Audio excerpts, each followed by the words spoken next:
मोदी ने कई मुद्दों पर अपनी बात कही। इनमें से एक कर्ज माफी को लेकर भी थी। पीएम मोदी ने कल दिया अपने इंटरव्यू में क्या कहा। शनिवार को किसानों को राहत देते हुए उनका 2 लाख रुपए तक का कर्ज माफ करने का ऐलान कर दिया है। मुख्यमंत्री उद्धव ठाकरे ने इस योजना को मार्च यानी अगले साल मार्च और अब आज की एक बड़ी खबर आपको बता देते हैं। किसानों के हित में मोदी सरकार ने एक और बड़ा फैसला लिया है। कैबिनेट ने किसानों से अनाज खरीदने की नीति को मंजूरी दे दी है। एमएसपी से कम दाम मिलने पर नुकसान की भरपाई अब सरकार करेगी। इसी सरकार ने हाल में न्यूनतम समर्थन मूल्य बढ़ाने का फैसला किया था और अब कैबिनेट ने एक और मंजूरी किसान। साथियों, सरकार पूरा प्रयास कर रही है कि कोरोना महामारी के इस समय में आपको गांवों में रहते हुए किसी से कर्ज न लेना पड़े, किसी के आगे हाथ न फैलाना पड़े। गरीब के स्वाभिमान को हम समझते हैं। आप श्रमेव जयते, श्रम की पूजा करने वाले लोग हैं। आपको काम चाहिए, अवसर चाहिए, रोजगार चाहिए।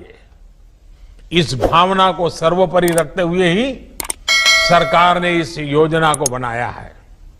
इस योजना को इतने कम समय में लागू किया है।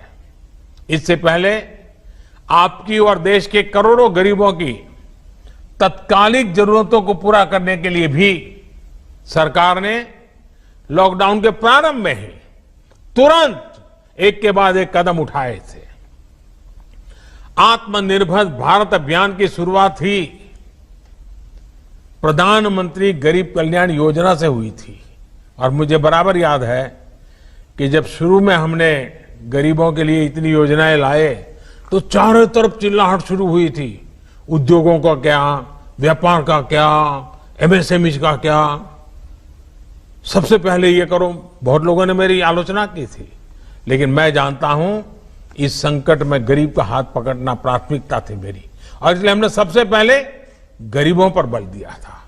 इस योजना पर कुछ ही सप्ताह के भीतर करीब करीब 2.25 लाख करोड़ रुपए खर्च किए गए।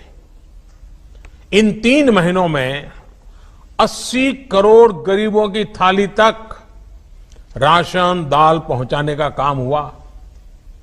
राशन के साथ साथ उन्हें गैस सिलेंडर भी मुफ्त दिए गए। इसी तरह 20 करोड़ गरीब माताओं बहनों के जनधन खातों में 10,000 करोड़ रुपए से अधिक सीधे ट्रांसफर किए गए।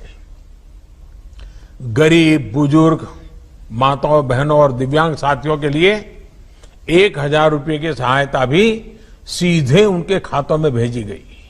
सोचिए, अगर घर घर जाकर आपके जन धन खाते न खुलवाए गए होते, मोबाइल से इन खातों और आधार कार्ड को जोड़ा नहीं होता, तो ये संभव होता क्या? इतने कम समय में रुपये योजनाएं पहुंचती क्या? और पहले का समय तो आपको भी याद है क्या होता था।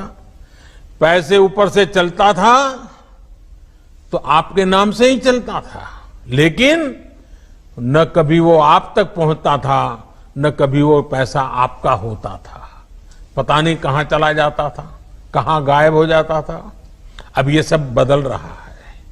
आपको सरकारी दुकान से अनाज की दिक्कत न हो, इसके लिए एक देश एक राशन कार्ड योजना भी शुरू की गई है। यानी कि अब हमारे गरीब भाई बहन एक ही राशन कार्ड पर देश के किसी भी राज्य में, किसी भी शहर में अगर उनको वहां जरूरत है तो वहां भी राशन ले सकेंगे।